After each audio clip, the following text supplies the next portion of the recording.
فليضحكوا قليلا وليبكوا كثيرا। আল্লাহ কোরআনের মধ্যে বলছে তোমরা কম কম করিয়া হাসো, বেশি বেশি করিয়া কাঁদো।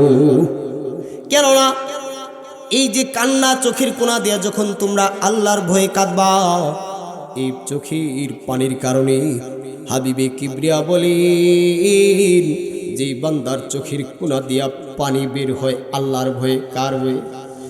মালিকের ভয়ে, জাহান্নামের ভয়ে। চার চোখের কোণা দিয়া পানি জোরে আসমানের মালিক আল্লাহ ওই চোখের জন্য জাহান্নামের আগুনকে হারাম করে দেয়। জবান খুলে আওয়াজ দেয়া বলেন আল্লাহু আকবার। ও আমার যুবক ভাইরা রে, দিলের কান দিয়া শোনেন, সবাই এদিকে তাকান, মনের কান দেয়া কথাগুলো শুনেন। শুধু তাই নয়, ও আমার ভাইরা, এই যে আমি অযোগ্য মোল্লার বয়ান শোনার জন্য আপনারা বসেছেন, যদি এই বয়ান শোনার চোখের কোণা দেখে পানি জড়াইতে পারেন, তাহলে এই চোখের পানি এত পাওয়ার যখন ময়দানে মাহশারে জাহান্নামীদেরকে আগুন দৌড়াইয়া নিয়ে আসবে, তখন আল্লাহ তাআলা ফেরেশতাদেরকে হুকুম করবে, ও ফেরেশতারা রে, পানি ছিটায়া দাও। ওই সময় আল্লাহ তাআলার হুকুমে ফেরেশতারা পানি ছিটাইবে। সরকার দু আলম নবী বলেন, ও আমার সাহাবীরা রে, ওই সময় যে পানি ছিটাবে এটা হলো আমি নবীর উম্মতের চোখের পানি, যারা আল্লাহর ভয়ে জাহান্নামের ভয়ে চোখের কোণা দিয়ে পানি জড়াইছে। ওই যে কতরা কতরা পানি চোখের কোণা দিয়ে পড়ছে, আর আল্লাহ তাআলার ফেরেশতারা ওই পানিকে সংরক্ষণ করেছে। যখন জাহান্নামের আগুন দাও দাও করে আসবে, মানুষদেরকে দৌড়াবে, আল্লাহ তাআলা তখন হুকুম করবে, ও ফেরেশতারা রে, আগুনের ভিতরে পানি নিক্ষেপ করো। সাথে সাথে ফেরেশতারা পানি নিক্ষেপ করবে। পানি নিক্ষেপ করার সাথে সাথে জাহান্নামের আগুন নিভে যাবে। একটু জবান খুলে আওয়াজ দিয়ে বলেন আল্লাহু আকবার। ও আমার ভাইরে, এবার চিন্তা করেন, আপনি যেই নবীর উম্মত, তিনি হইলেন সর্বশ্রেষ্ঠ নবী। ওই নবী আল্লাহর বই হীরা গুহায় যায় হাওয়া করে কানছে। ও যুবকরা রে, যেই নবী এই দিনকে বাস্তবায়ন করতে যায়, এই দিনকে আল্লাহর জমিনে বাস্তবায়ন করতে যায়, উহুদের ময়দানে দন্দর মোবারক শহীদ হয়ে গেছে। তায়েফের ময়দানে সরকার দু আলম নবীকে পাথর মেরে রক্তাক্ত করা হয়েছে। আল্লাহর নবী বেহুশ হয়ে গেছে, জমিনের ভিতরে পড়ে গেছে। আমার যুবক ভাইরা রে, তোমাদের পায়ে হাত রেখে বলে যেতে চাই, আজকে সেই নবীর বিরুদ্ধে আচরণ করা হয়, যেই নবী তিনার জিন্দেগিতে উম্মতের জন্য কত কষ্ট করে এই দিনকে আল্লাহর জমিনে বাস্তবায়ন করেছেন। আজকে তোমার আমার নবীকে তোমার আমার সামনে গালি দেওয়া হয়, কি বলেন? অথচ তোমার দিলে মায়া লাগে না, তোমার দিলে নবীর ভালোবাসা নাই। এ যুবক, আজকে তোমার আমার নবীকে গালি দে, তোমার আমার কষ্ট লাগে না। অথচ আমরা মুসলমান এই দিনকে বাস্তবায়ন করতে যাই, আর দয়ার নবী, মায়ার নবী তায়েফের ময়দানে রক্তাক্ত হয়ে গেছে, বেহুশ হয়ে গেছে। জিবরিল আমিন চলে আসছে সরকার দু আলম নবীকে, বলে, ওগো সরকার, আপনি শুধু হুকুম করে এই পৃথিবীর মানচিত্র থেকে তায়েফকে এমনভাবে ধ্বংস করে দিব যে কিয়ামত পর্যন্ত আর এই জায়গার ভিতরে কোনো কিছু হবে না। দয়ার নবী, মায়ার নবী, হাবিবে কিবরিয়া নবী বলে, ও ভাই জিবরিল আমিন, এই যে যারা আমাকে আঘাত করেছে, এরা আমি নবীকে চিনে নাই। যদি এরা আমি নবীকে চিনত, তাহলে আমি নবীকে আজকে আঘাত করতো না।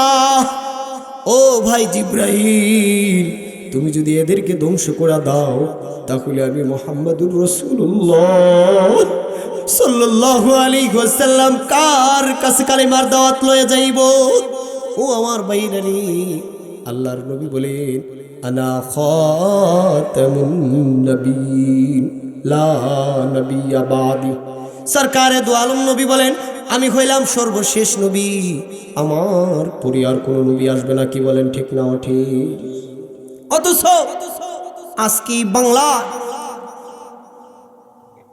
এমন কিছু মিথ্যা নবীদার রয়েছে যারা নিজেকে নবী দাবি করে এই বাংলার জমিনে। কি বলেন ঠিক না ঠিক?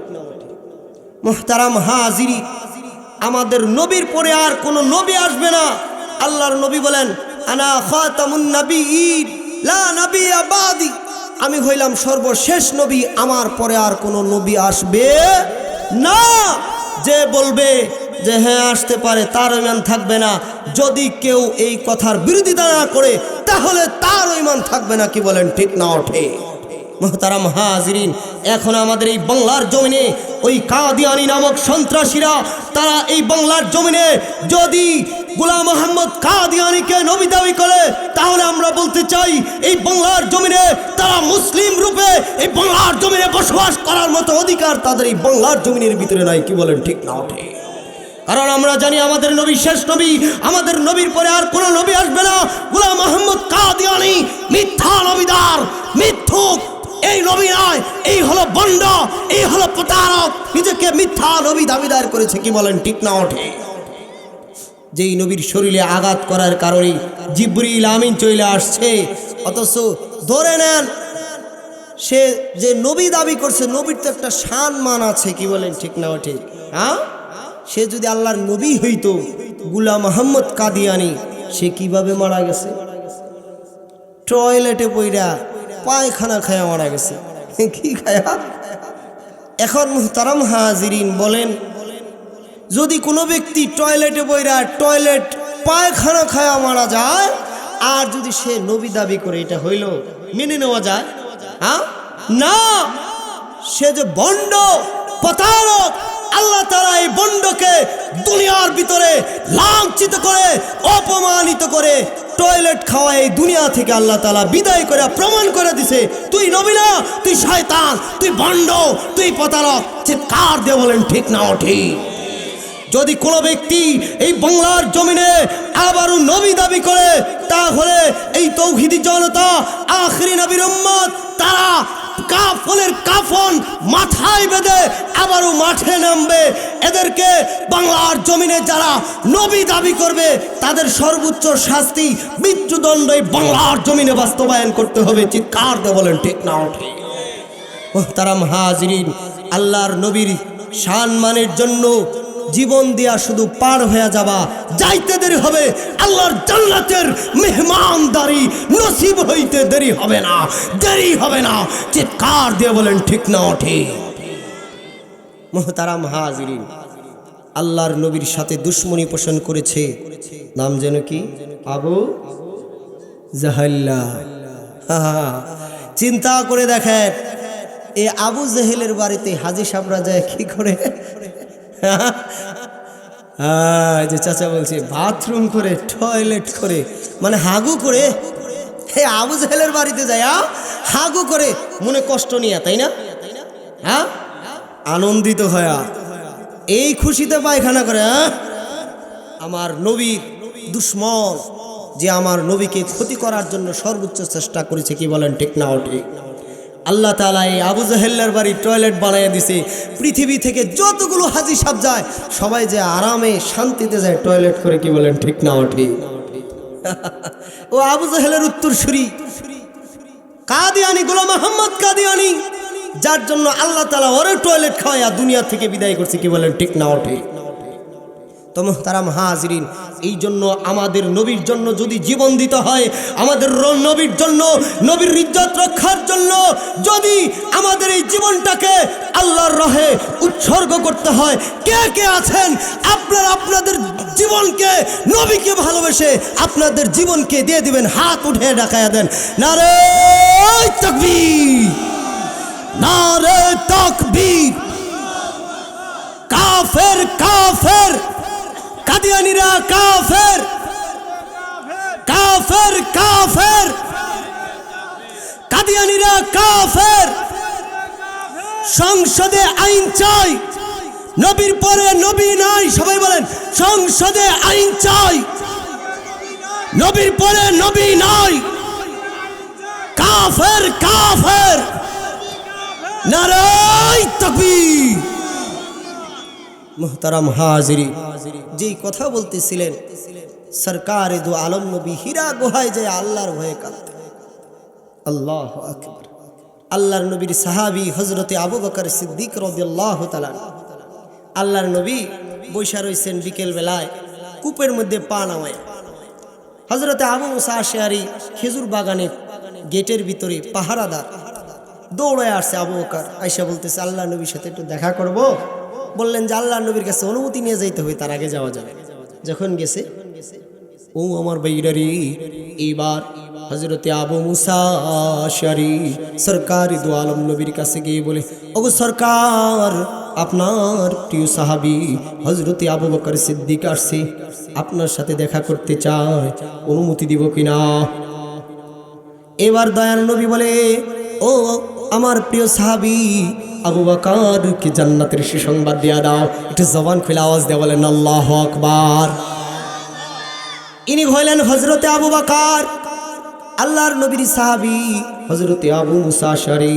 জয়া আবু বকরকে সালাম দিলেন, সালাম দিয়া বলে, ও আবু বকর, আপনি জান্নাতের সুসংবাদ গ্রহণ করুন। একটু জবান খুলে আওয়াজ দিয়ে বলেন আল্লাহু আকবার। জান্নাতের সুসংবাদ গ্রহণ করছে, ভিতরে যাওয়ার অনুমতি দিচ্ছে।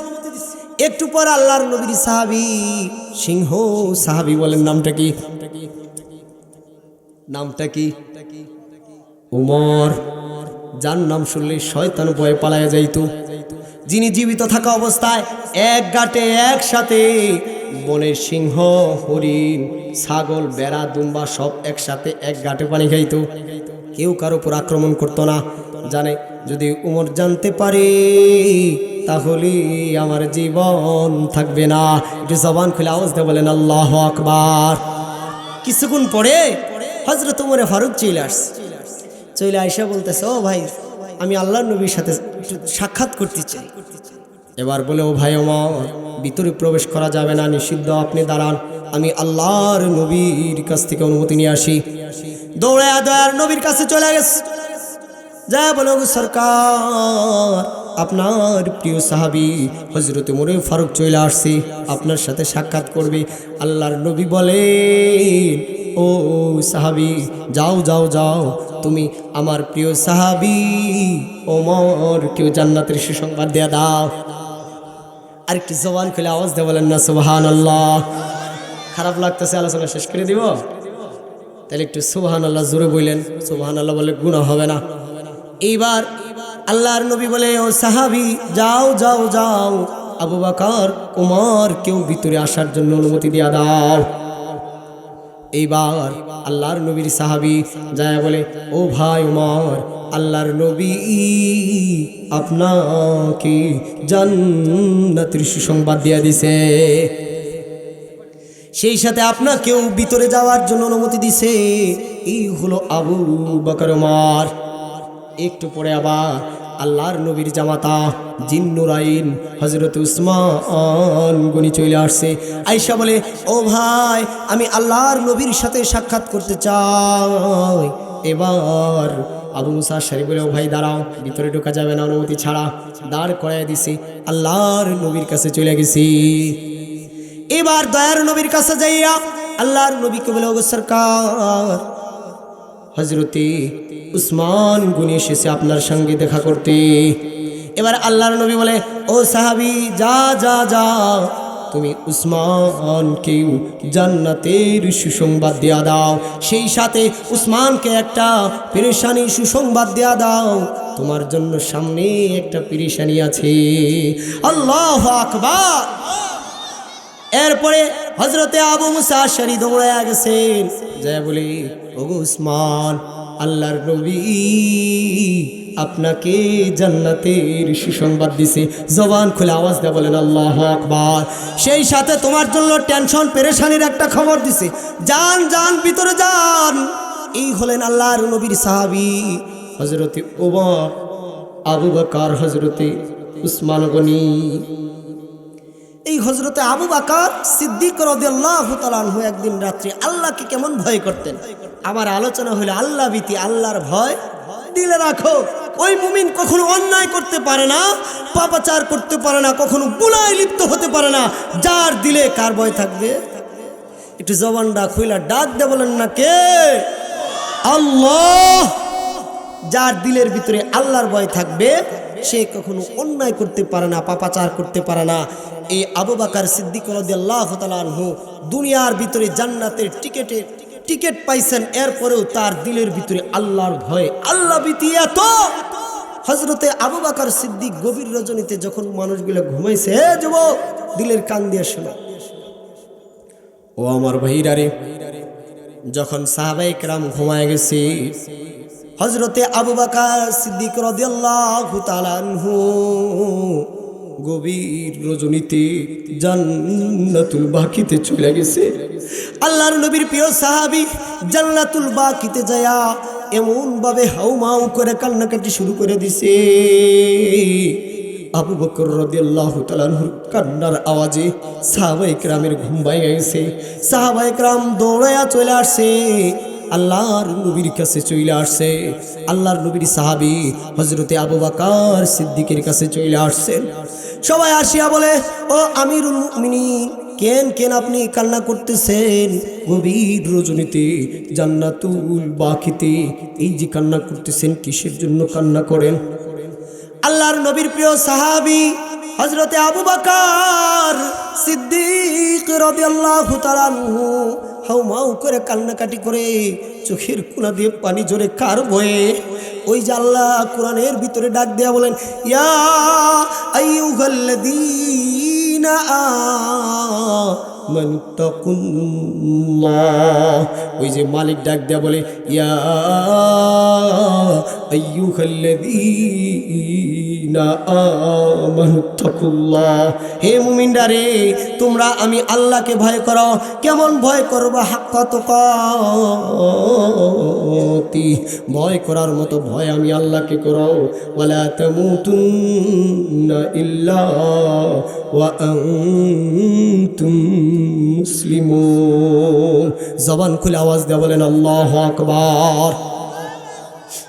ও আমার ভাইরা, এইবার সাহাবায়ে কেরামের প্রশ্নের জবাবে খলিফাতুল মুসলিমিন হযরতে আবু বকর সিদ্দিক রাদিয়াল্লাহু তাআলা আনহু চোখের কোনা দিয়ে টপ টপ করে পানি পড়ে আল্লাহর নবীর সাহাবী হযরত আবু বকর সিদ্দিক সাহাবায়ে কেরামদেরকে ডেকে বলে, ও আমার সাথী সঙ্গীরা, শুনে নাও, আমার অনেক সাথী সঙ্গী এমন ছিল যাদেরকে আমি আবু বকর দেখেছি এই কবরের ভয়ে, জাহান্নামের ভয়ে, আল্লাহর ভয়ে যারা হাউমাউ করে কান্নাকাটি করছে।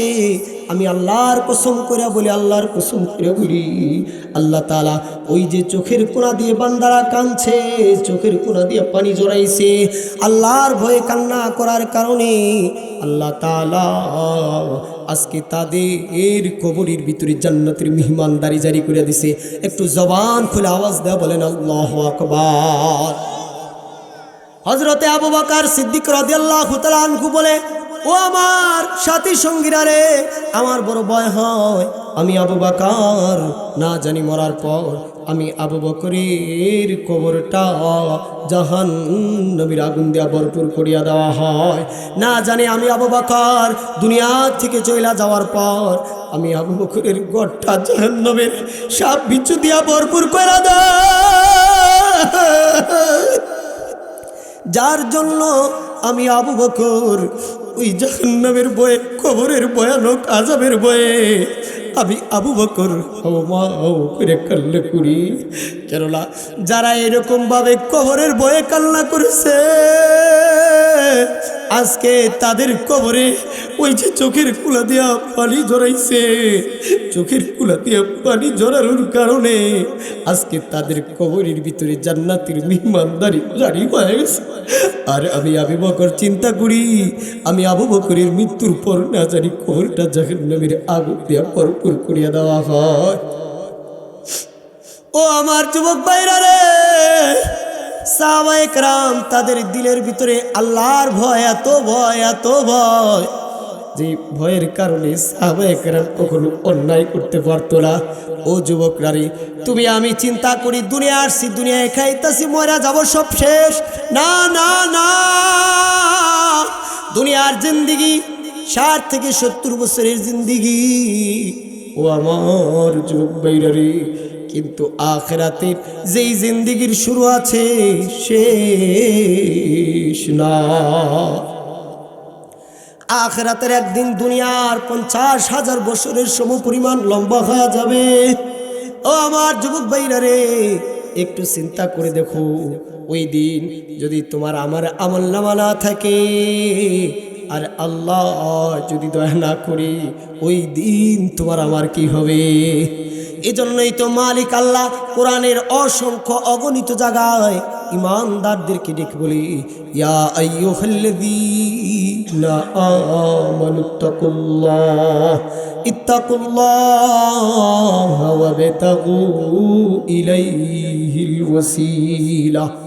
আসমানের মালিক আল্লাহ আয়াতে কারিমার ভিতরে বলেন, ইয়া আইয়ুহাল্লাযীনা আমানুত্তাকুল্লাহ, হে মুমিনরা, তোমরা আমি আল্লাহকে ভয় করো।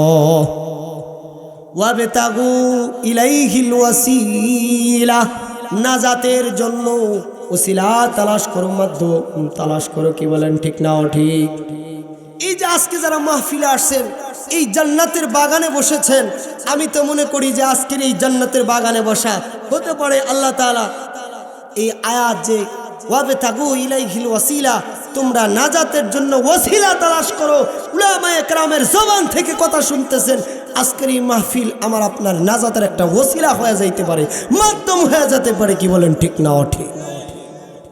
আল্লাহ তাআলা সবাইকে মাহফিলে আসার জন্য তৌফিক দান করুন। সকলে বলেন আমিন। যারা শয়তানের ধোঁকায় পড়ে বাহিরে ঘোরাফেরা করছে, তাদেরকে অনুরোধ করবো, যুবক, জীবনের অনেক সময় তুমি ব্যয় করছো, কিন্তু যে আল্লাহ তোমাকে বানাইলেন আল্লাহর গোলামি করার জন্য, ইবাদত করার জন্য, বন্দেগী করার জন্য, ওই আল্লাহর জন্য তুমি কতটুকু সময় ব্যয় করেছো একটু চিন্তা করো। ইব্রাহিম ইবনে আদহাম নাম শুনেন না আপনারা? সবাই জানেন, প্রসিদ্ধ একজন বাদশাহ ছিলেন হযরত ইব্রাহিম ইবনে আদহাম।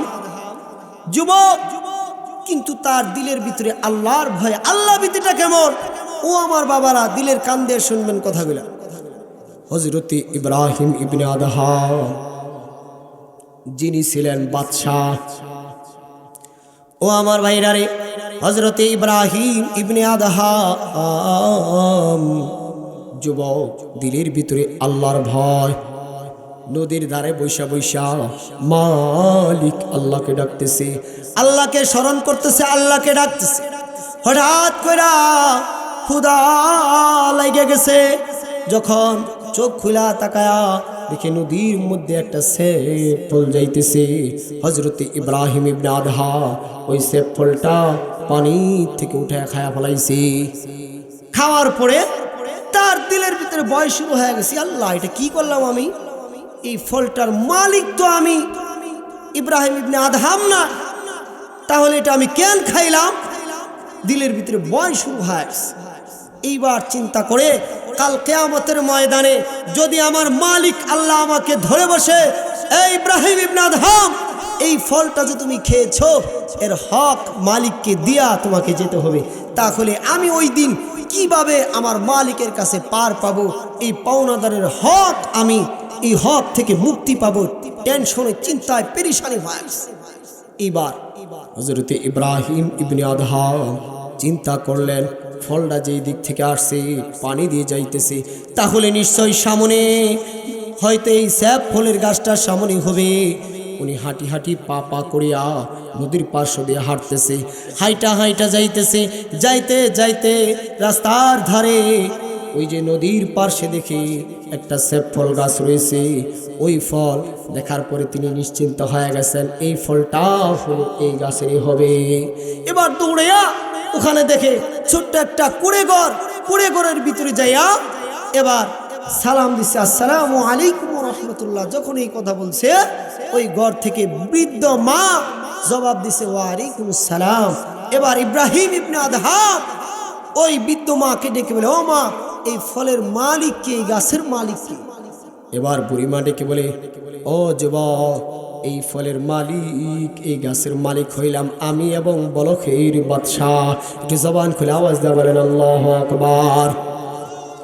ও আমার যুবক ভাইরা রে, যুবকের দিলের মধ্যে আল্লাহর ভয়, সে আল্লাহর ভয় নিয়ে পেরেশানি হয়ে গেছে। আল্লাহর আদালতে যাইবে, গুনাহ মুক্ত জীবন লইয়া মালিকের কাছে ফিরবে। কি বলেন, ঠিক না ঠিক? হ্যাঁ, এইবার টেনশন পেরেশানিতে তার দিলের ভিতরে কম্পন সৃষ্টি হয়ে গেছে। এবার বুড়িমাকে বলে, ও বুড়িমা, বলো এই গাছটা কার? বলে, এই গাছের মালিক হইলাম আমি আর বলকের বাদশাহ। এইবার বুড়িমাকে বলে, ও মা, আমি ইব্রাহিম ইবনে আদহাম এই গাছের একটা ফল খায়া ফেলাইছি, পানির উপর দিয়ে বাইসে যাইতেছিল, আর ওই ফলটা উঠায়া আমি ইব্রাহিম ইবনে আদহাম একটা ফল খাইছি, কিন্তু আমার দিলের ভিতরে ভয় শুরু হয়ে গেছে, এই ফলের মালিক তো আমি না। ও মা, যার জন্য আমি তোমার কাছে আসছি, এই ফলের মাপ লওয়ার জন্য। এবার বুড়ি মা বলে, ও ইব্রাহিম ইবনে আদহাম, এই যে ফল দেখতেছো, বাগান দেখতেছো, এই বাগানের ভিতরে যতগুলা ফল হয়, ফলগুলা দুইটা ভাগ হয়। একটা ভাগের মালিক আমি বুড়ি মা, আরেকটা বাগের মালিক হইল বলকের বাদশাহ। জবান খুলে আওয়াজ দেয়া বলেন আল্লাহু আকবার। ও আমার বাবারা রে, ও আমার যুবক ভাইরা রে, দিলের কান দিয়া কথাগুলা শুনবা। এইবার ইব্রাহিম ইবনে আদহাম, বুড়ি মা বলতেছে, ও ইব্রাহিম ইবনে আদহাম, এই যে তুমি একটা ফল খাইছো, এই একটা ফলের অর্ধেকটার মালিক আমি বুড়িমা। আমি বুড়িমা তোমাকে অর্ধেকটা ফলের ঋণ তোমাকে মাফ করিয়া দিলাম, আর অর্ধেক ফলের মালিক বলকের বাদশাহ। এই অর্ধেক ফলের মালিক আমি না, আমি তোমাকে মাফ করতে পারবো না। যদি তুমি মাফ পেতে চাও তাহলে তোমাকে মাপ নিতে হবে বলকের বাচ্চার কাছ থেকে। জবান খুলে আওয়াজ দেওয়া বলেন আল্লাহু আকবার। আসমানের মালিক আল্লাহ কুরআনুল কারীমের ভিতরে বলে, ওমাইয়াত্তাকিল্লাহ, যেই ব্যক্তি আমি আল্লাহকে ভয় করবে, ইয়াজআল লাহু মাখরাজাও ওয়া ইয়ারযুকুহু মিন হাইসু লা ইয়াহতাসিব ওয়া মান ইয়াতাওয়াক্কাল আলাল্লাহ ফাহুয়া হাসবু। জবান খুলে আওয়াজ দেয়া, চিৎকার দেয়া বলেন আল্লাহু আকবার। ও আমার বাবারা রে, এই আয়াতে কারিমার ভিতরে যারা মুত্তাকি মুমিন, যারা কি মুত্তাকি মুমিন, তাদের জন্য দুটো ওয়াদা দিয়েছেন। যদি কোনো মুত্তাকি মুমিন কখনো মুসিবতে পড়ে যায়, বিপদে পড়ে যায়, আসমানের মালিক আল্লাহ বলেন, আমি আল্লাহ তাকে সকল প্রকার বিপদ আপদ থেকে মুক্তির পথ করিয়া দিব। আর এই মুত্তাকি মুমিন যদি কখনো ক্ষুধার অভাবে পড়ে যায়, ওয়ারযুকুহু মিন হাইসু লা ইয়াহতাসিব, আমি আল্লাহ তাকে এমন জায়গা থেকে রিজিকের ব্যবস্থা করে দিব যে ওই বান্দা কল্পনাও করতে পারবে না। একটু জবান খুলে আওয়াজ দিয়ে বলেন আল্লাহু আকবার। এর পরবর্তী অংশে মালিক বলেন, ওয়া মান ইয়াতাওয়াক্কাল আলাল্লাহ, যে ব্যক্তি আমি আল্লাহর উপরে তাওয়াক্কাল করি, আল্লাহ তাআলা বলেন, ফাহুয়া হাসবুহু, আমি আল্লাহ তার জন্য যথেষ্ট।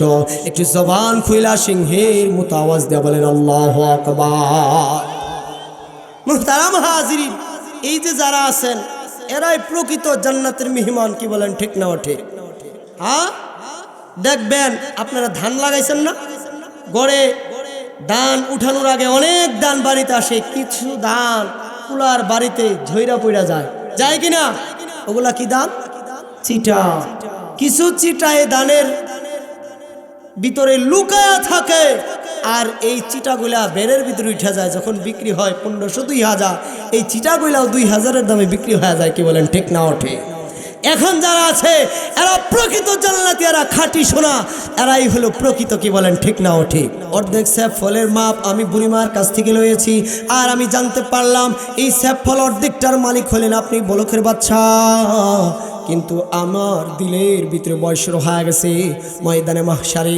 ওই যে আপনার অর্ধেক স্যাপ ফল আমি বক্ষণ করেছি, কাল কিয়ামতের ময়দানে যদি আমি আসামি হইয়া আল্লাহর আদালতে দাঁড়াই, আর যদি মালিক আমাকে অর্ধেক স্যাপ ফলের এই হক আমার কাছ থেকে বিচার করে যদি আপনাকে দিতে চায়, আমি ইব্রাহিম ইবনে আদহাম সর্বস্ব দিয়ে জাহান্নামের লাকড়ি হয়ে যাব।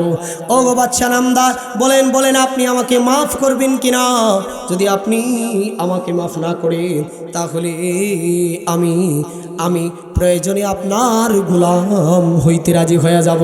বলেন আল্লাহু আকবার। এইবার হযরতে ইব্রাহিম ইবনে আদহাম এই কথা যখন বলছেন, বাদশা অবাক, এ কে আসছে? এই মানুষ না আল্লাহর ফেরেশতা? কত মানুষ মানুষের হক মাইরে খাইতেছে, অথচ তার দিলের ভিতরে এত ভয়, সে ভয়ের কারণে আদান স্যাপ ফলের মাপ নেওয়ার জন্য আমি বলকের বাদশার কাছে চলে আসছি। দৌড়ায় চলে গেছে বাদশার বিবির কাছে। ও বিবি সাহেবা, ওই যে আমাদের ঘরে একটা মেয়ে আছে না, বারবার বিয়ে দিতে চায়, সে তো বিয়েতে রাজি হয় না। আজকে আমার দরবারে একটা আল্লাহর ফেরেশতা আসছে, আমার মন চায় আমার মেয়েটাকে যদি এর কাছে বিয়ে দিতে পারতাম তাহলে আমার শান্তি বোধ হইত। এবার বাদশার স্ত্রী যায় মেয়েকে বলতেছে, ও মা, তোমাকে তো অনেক ছেলে দেখাইলাম, তোমার চয়েস হয় না, তুমি নাকি স্বপ্নে কাউরে দেখো, তোমার স্বামী হিসাবে আল্লাহ তোমাকে দিবে। তোমার বাবা যে এরকম বলতেছে, তার দরবারে আজকে একটা ফেরেশতা আসছে, দেখো তো তোমার এটা চয়েস হয় কিনা। এবার সে জানালার ফাঁক দিয়ে কাপড় সরা ফুসকি দিয়া দেখে, ওই যে আল্লাহ যেই যুবকটাকে স্বপ্নে দেখায়, এই যুবক ইব্রাহিম ইবনে আদহাম, সেই যুবক যাকে আল্লাহ তাআলা স্বপ্ন যুগে দেখায়। চিৎকার দিয়ে জবান খুলে আওয়াজ দিয়ে বলেন আল্লাহু আকবার। এবার বাদশার মেয়ে রাজি হয়ে গেছে, মা হ্যাঁ আমি রাজি হয়ে গেছি, আমার আর কোনো দ্বিধা নাই, আমার আর কোনো বাধা নাই। এবার বাদশা বলতেছে, হ্যাঁ যুবক, মাপ পাইতে চাও? যে হ্যাঁ বাদশা, অবশ্যই মাপ পাইতে চাই। কয় তাহলে একটি শর্ত আছে। কি শর্ত? যে আমার মেয়েকে তোমাকে বিবাহ করতে হবে। কয় বাদশা নামদার, মাপের জন্য আবার মেয়েকে বিবাহ করতে হবে, এটা কথা হলো? কয় যদি মাপ পেতে চাও তাহলে তোমাকে আমার মেয়েকে বিবাহ করতে হবে, তাহলে মাফ করবো, অন্যথায় তোমাকে মাফ করবো। ও আমার ভাইরা রে, এবার হযরত ইব্রাহিম ইবনে আদহাম দিলে আছে কার ভয়? একটু জবান খুলে আওয়াজ দেয়া বলেন কার ভয়? দিলে আছে আল্লাহর ভয়, মালিকের ভয়। দিলে আল্লাহর ভয় নিয়া আল্লাহর আদালতে আসামি হইয়া দাঁড়াইতে চায় না, নিষ্পাপ হইয়া আল্লাহর আদালতে দাঁড়াইতে চায়। যার জন্য ইব্রাহিম ইবনে আদহাম সে বিয়ার প্রস্তাবে রাজি হয়ে গেছে। এবার ইব্রাহিম ইবনে আদহাম এর সঙ্গে বাদশার মেয়ের বিবাহ হয়ে গেছে। একদিন পর মা জিগাইছে, ও মা কেমন জামাই? এবার বলে, ও মা তোমরা আমাকে এমন জামাইয়ের কাছে বিবাহ দিয়েছ যেই জামাই স্ত্রীর বিছানার কোনো মজাই বুঝে না, যে স্ত্রীর কোনো স্বাদ যার ভিতরে নাই, তার ভিতরে শুধু আল্লাহর কুদরতি পায় সিজদা দেওয়া যায়। নামাজের মুসাল্লায় সিজদা দেওয়ার মজা যার ভিতরে আছে, যে আল্লাহর কুদরতি পায় সিজদা দেওয়ার মজা বুঝে, যে স্ত্রীর বিছানার মজা বুঝে না। সর্বনাশ! কয় কিটা মেয়ে বিয়ে দিলাম, মেয়ের কোনো হক আদায় করে না, দৌড়ে গেছে বাচ্চা নামদার, ওই যে মেয়ে বিয়ে দিয়েছেন আপনার মেয়ের তো কোনো হক আদায় করে না। এবার আবার ডাকছে, ও ইব্রাহিম ইবনে আদহাম, ওই যে তোমার কাছে মেয়ে বিয়ে দিছি, মেয়ের হক আদায় করছো, তুমি কি মাপ লইবা না?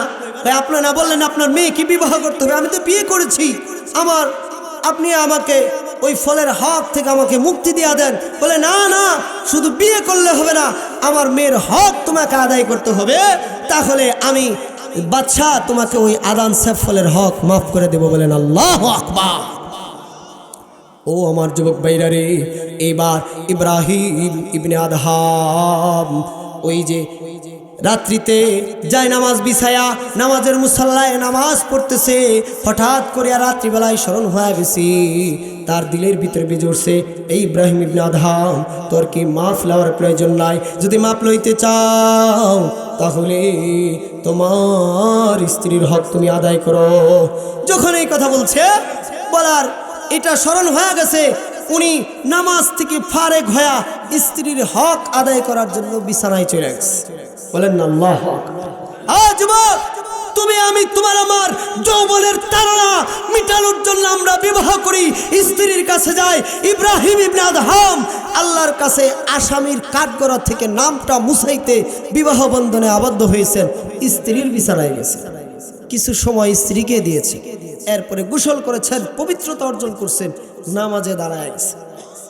ও আমার ভাইরা রে, এইবার নামাজের ভিতরে দাঁড়ায়া ইব্রাহিম ইবনে আদহাম হাউমাউ করে কান্না শুরু করে দিছে, মালিক রে ডাকে আর বলি, ও আল্লাহ, যৌবন পেয়েছি, এই যৌবন কালটা কখনো তোমার ইবাদত থেকে খালি রাখি নাই, কিন্তু কাল কিয়ামতের ময়দানে তোমার কাছে আসামি হয়ে দাঁড়াইতে হবে বলে আদান সাফলের মাপের জন্য আসিয়া তোমার আদালতে মুক্তিপণের জন্য আমি বাদশার মেয়েকে বিবাহ করিয়া আমার জিন্দেগি থেকে কিছু সময় আজকে তোমার ইবাদত থেকে গাফেল হইয়া, ও মালিক, তোমার ইবাদতের থেকে বিঘ্নতা ঘটাইয়া আমি আমার স্ত্রীকে কিছু সময় দিয়েছি।